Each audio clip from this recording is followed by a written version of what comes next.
Greetings from Eastern Nigeria and Dubai. Another news update for this Tuesday.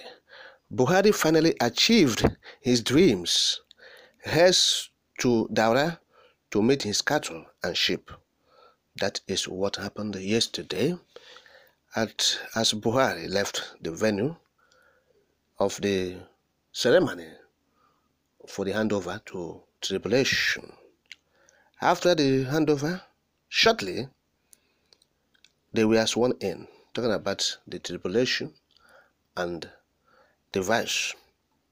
Buhari immediately left the venue, headed towards Katsina, Daura, where he was seen with his cattle, because he has said it. He said he will leave Nigeria. Once he leaves Nigeria as the president, he will go to his town, Daura, where he will tend to the sheep and cattle. So Buhari made real that statement. And so he has achieved his dream. So he left the venue shortly and headed towards his hometown, Daura. Buhari has repeatedly said he longs to return to his hometown to take care of his cattle and sheep after he leaves office.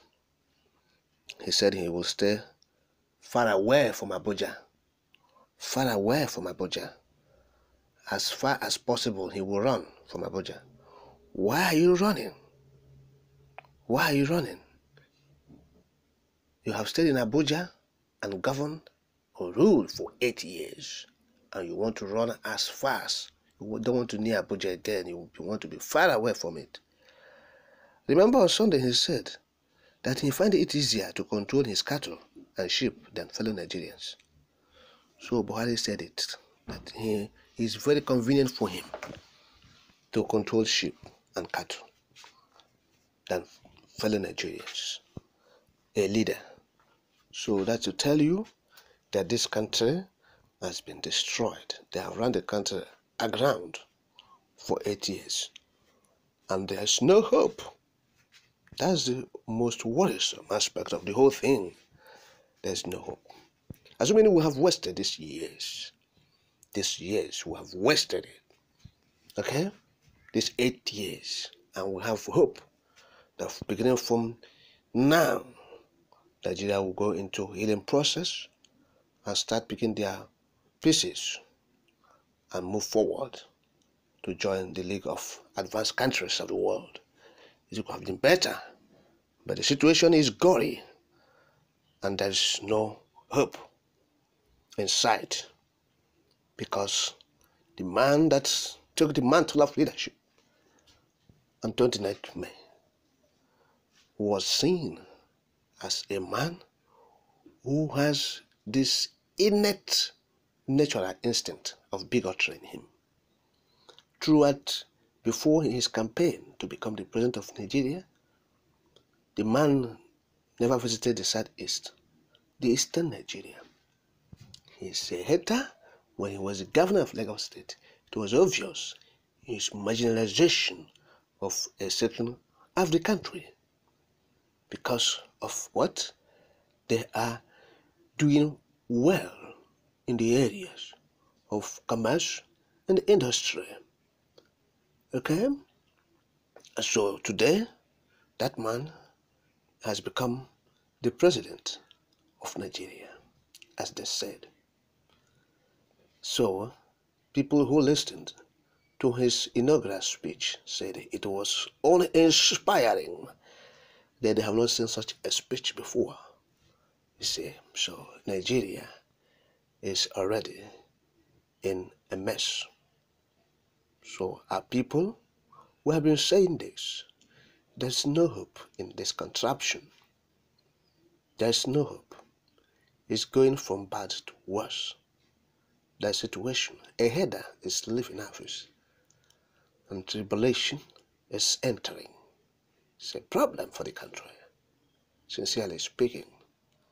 So what is the fate of Nigerians, particularly dear Easterners? That is to intensify effort and the self-agitation for freedom from the contraption. If you watch the mood of people throughout yesterday, Monday, you will see that it was that of gloomy. People were fogged. So what?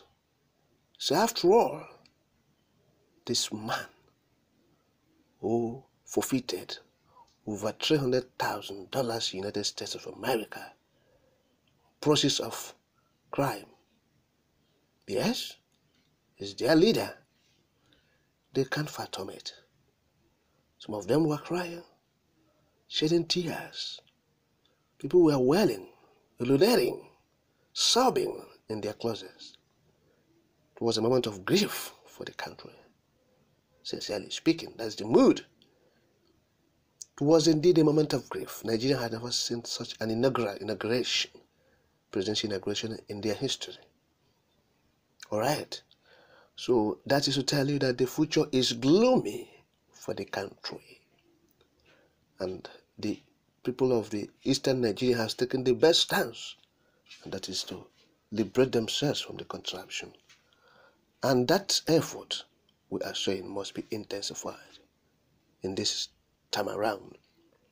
If there's any time that the agitation or the quest for freedom for Easterners, that's Biafrans, should be given the necessary attention it deserves, is now. They say he's a Southern president, but we know that even as a Southerner, the man is a bigot. It's an ethnic bigot. Yes, the tribulation is an ethnic bigot. So what are we not talking about? What we're saying is this. As the herder returns to his cattle and sheep to tend them, Nigeria, after destroying the country for 8 years, saying that his sheep is better, he should have stayed with those sheep and those cattle rather than to come to this contraption to destroy it more and more. And now he has destroyed it to this point. Tribulation comes in. So that is what we're saying. The fate of Nigerians is what we're saying. So tomorrow, when they will see that, oh, look at what's happening in Nigeria, and they will say, they begin to put accusing fingers to people, whereas they caused it. The politicians caused it. What will happen in this country in the next few months, you will see. It is the politicians that caused it, but they'll point accusing fingers to some persons. Were they, the people's, the All Progressive Congress, this party, now, who have ruled Nigeria carelessly from 2015 till now, they caused it. What will happen? Because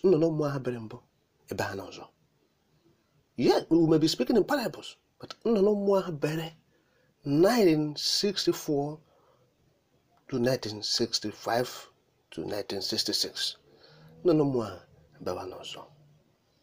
Yes, we have said that history does not repeat itself, but it is actors, human beings, who fail to learn from history and thereby making those things that happened before to repeat itself, and they will say history repeats.